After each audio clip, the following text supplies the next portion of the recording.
October 29, 2018. Seattle. 9:47 p.m. Sarah sits alone in her apartment. The television is on low.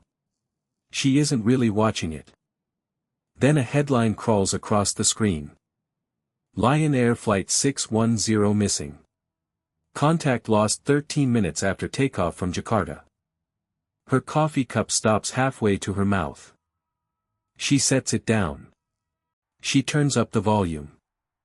Boeing 737 MAX, 189 passengers and crew. Her hands go cold. She already knows. She picks up her phone and calls Mark. He answers on the first ring. Neither of them says hello. It was MCOS, Sarah says. I know it was. Silence on the line. Then Mark exhales, slow and shaking. We told them, he says. We told them a year ago. Neither of them sleeps that night. 3 years earlier, Sarah walks into Boeing's Renton facility for the first time as a flight controls software engineer. She is proud. She grew up watching planes take off near her house. Now she helps build them. She joins the 737 MAX program. It is Boeing's answer to a new fuel-efficient jet from Airbus. Bigger engines. Better range. Same familiar 737 body pilots have flown for 50 years. But bigger engines sit differently on the wing. They change how the plane handles at high angles of attack. The nose wants to pitch up too easily. Boeing's solution is software. A system called MCOS, Maneuvering Characteristics Augmentation System. If the plane's angle of attack sensor reports the nose climbing too steep, MCOS pushes it back down. Automatically. Without the pilot doing anything. Sarah is part of the team that writes the logic. It seems simple. Elegant, even. A quiet fix, running in the background, keeping the plane safe. Then Sarah finds the flaw. MCOS takes its data from a single angle of attack sensor. One sensor. Not two. Not a comparison between two, checking each other for errors. Sarah raises her hand in a design review. If that one sensor fails, she says, MCOS still trusts it. It has no way to know it's wrong. It will push the nose down based on bad data. Repeatedly. Even if the pilots fight it. A senior engineer nods slowly. 2 sensors, Sarah says. Minimum. This is safety critical. The room goes quiet in the particular way rooms go quiet when someone has said something inconvenient. She is told to put it in writing. She does. She sends the email up the chain, CCNG Mark, CCNG her direct supervisor, laying out the failure case in plain language. One bad sensor reading, MCOS activates on false data, the pilots may not recognize what's happening in time. 2 weeks later, she is called into a meeting with a Boeing vice president overseeing the program. He is polite. He is also clear. Redesigning this for dual sensor redundancy pushes certification back, he says. Maybe a year. Maybe more. Airlines have orders in. Southwest, American, they're expecting deliveries. We can't tell them the plane needs a new pilot type rating either. That kills the whole selling point of the MAX. With respect, Sarah says, if that sensor fails, the plane could crash. We'll manage it with pilot training and a checklist, the VP says. Runaway stabilizer procedure. Pilots already know it. It's not new. They won't know it's MCOS, Sarah says. It's not even in the manual.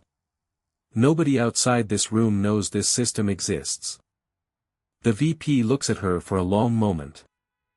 That's the point, he says quietly. Simplicity sells. Keep this contained. Sarah leaves the meeting shaking. That evening, Mark finds her at her desk, still staring at her monitor, the cursor blinking in an empty email draft. You didn't send it, he says. I don't know what to say that I haven't already said. Mark pulls up a chair. He had raised the same concern 2 weeks earlier, in a different meeting, to a different manager. He got the same answer, dressed in different words. Schedule risk. Certification timeline. Customer commitments already signed. They're not saying we're wrong, Mark says. That's the part that gets me. Nobody in that room said the sensor problem isn't real. They just decided it's cheaper to live with it. So what do we do? Sarah asks. We do our jobs, Mark says quietly. And we don't stop saying it. A week later, she is reassigned. Off flight controls. Onto a documentation project that has nothing to do with MCOS. Mark is moved to a different team entirely, working on cabin systems that will never touch a flight control computer. They are not fired. They are not punished, not officially. There is no meeting where anyone tells them they are being pushed aside. It happens the way these things happen inside large companies: an email from HR, a new org chart, a new badge access list. Quietly. Efficiently. Nothing to point to. Sarah keeps copies of her emails anyway. She forwards them to a personal account, then feels foolish for doing it, then does it again the next week regardless. She isn't sure why yet. She just knows she shouldn't let them disappear. Just in case, she tells Mark. He nods. He's already saving his own. Neither of them talks about it again for 3 years. The MAX enters service. Orders keep coming in. Boeing stock climbs. Sarah watches new planes roll out of the paint hangar and tries not to think about the sensor. Now we are back at that October night. Sarah doesn't sleep. She keeps refreshing the news. By morning, the truth is worse than she feared. Search boats have found debris in the Java Sea. No survivors. 189 people. Flight data shows the nose pitching down again and again during the last minutes of the flight, while the crew pulled back, fighting a system they didn't know was there. It is, almost exactly, the failure Sarah described in her email 3 years earlier. She calls Mark again. They knew, she says. We told them. It's on paper. It's dated. Mark doesn't answer for a long moment. What do we do? He finally asks. I don't know yet, Sarah says. But I'm not staying quiet. In the months after Lion Air, Boeing tells the public the MAX is safe. Software updates are promised.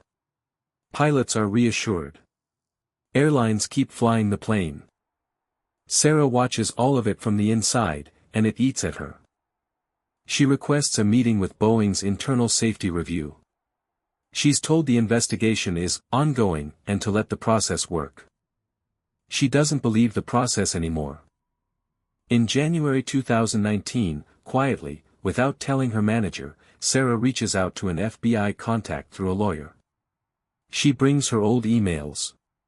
Her documentation. Timestamps. Names. She isn't looking for a headline. She's looking for someone to stop the next crash before it happens. She is too late. March 10, 2019. Sarah is in a conference room with federal investigators, going through her files line by line, when her phone buzzes on the table. She isn't supposed to check it. She checks it anyway. Ethiopian Airlines Flight 302 crashes 6 minutes after takeoff from Addis Ababa. 157 on board. She sets the phone down on the table, face up, so the investigators can see it too. Nobody speaks. Same aircraft. Same system. Same sensor. Same 11-minute pattern of a nose pitching down against pilots who never had a chance to understand what was fighting them. 346 people, total, across both flights. Numbers that used to be abstractions in a design document. Numbers that are now names, families, empty seats at dinner tables. Sarah sits very still. We were 3 years too late, she says. Nobody in the room disagrees with her. Within days, aviation authorities around the world begin grounding the 737 MAX, one country at a time, China first, then the European Union, then Canada. The United States holds out longer than most, until new satellite tracking data shows Ethiopian 302's flight path matching Lion Air's, almost move for move. Then the FAA grounds it too. Sarah watches the announcements come in from her hotel room near the federal building, still in the same clothes from that morning's meeting. She thinks about the pilots on both flights, men she never met, who had seconds to diagnose a system whose name wasn't even printed in their manual. She thinks about how a checklist cannot save you from a problem you don't know exists. She doesn't cry. She has told herself for months she doesn't get to cry, not when families are burying people she might have helped save. But that night, alone, she finally does. By the end of 2019, the whole story is public. The FAA grounds the entire 737 MAX fleet worldwide. Investigators release internal Boeing messages showing employees privately joking about regulators and downplaying MCOS risks in writing, the same casual disregard Sarah remembers sitting across a table from. Sarah is called to testify before a congressional committee investigating the certification of the MAX. The hearing room is packed. Family members of victims sit in the front rows. Some hold photographs. Some hold nothing, just each other's hands. The committee chair leans into the microphone. Ms., you raised concerns about single sensor dependency in 2015. Is that correct? Yes, Sarah says. And what happened when you raised them? I was told it would delay certification. I was reassigned within a month. Did you believe, at the time, that lives were at risk? Sarah pauses. I believed it was possible, she says. I didn't believe Boeing would let it happen twice. A murmur moves through the room. The chair asks her to read a portion of her original 2015 email into the record. Sarah's voice doesn't shake as she reads it, the sentence about the single sensor, the sentence about safety-critical redundancy, the date stamped at the top, 3 years before Lion Air. Another committee member leans forward.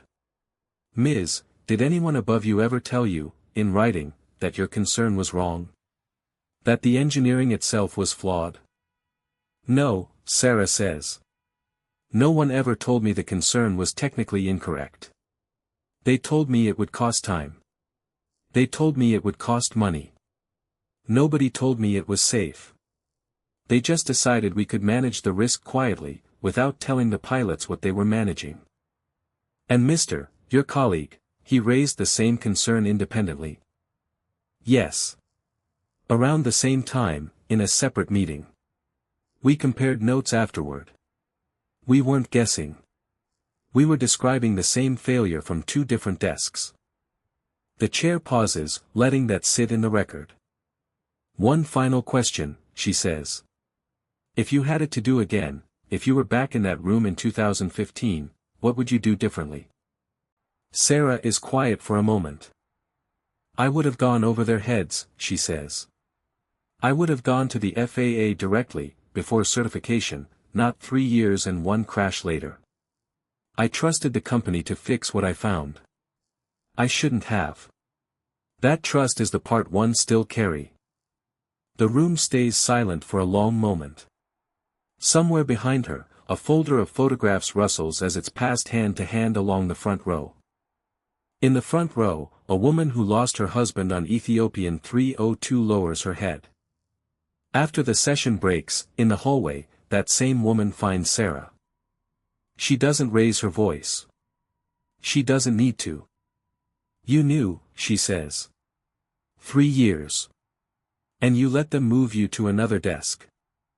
Sarah doesn't defend herself. I know, she says. I've asked myself every day since if I should have gone further. Louder.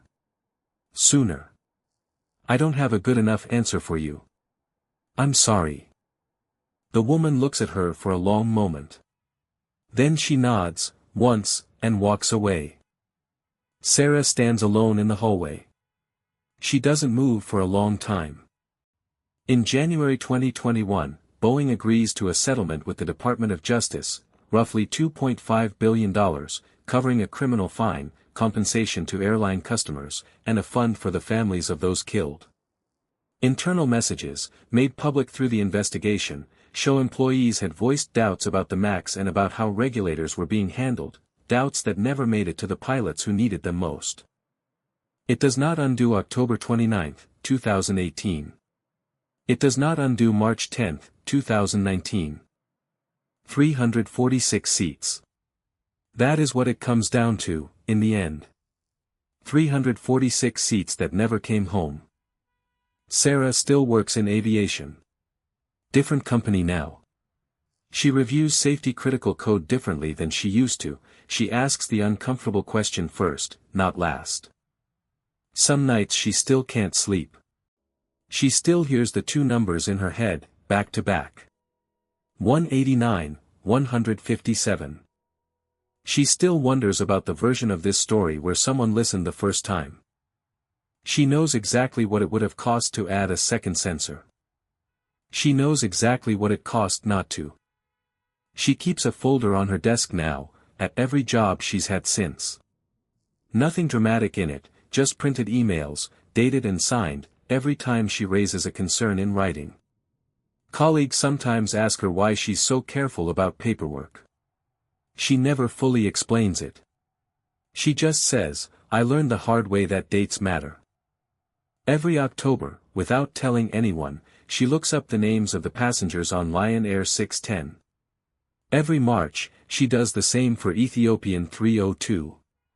She doesn't know most of them personally. She reads the names anyway, slowly, one at a time, the way you'd read a list you were supposed to memorize a long time ago and never did. She still flies. People sometimes ask her, once they learn what she used to do, how she can stand to get on a plane at all. Her answer is always the same. Because the system can be fixed, she says. It just has to be fixed before, not after. She doesn't know if anyone is listening this time. But she keeps saying it anyway, in reviews, in emails, in rooms where it would be easier to stay quiet.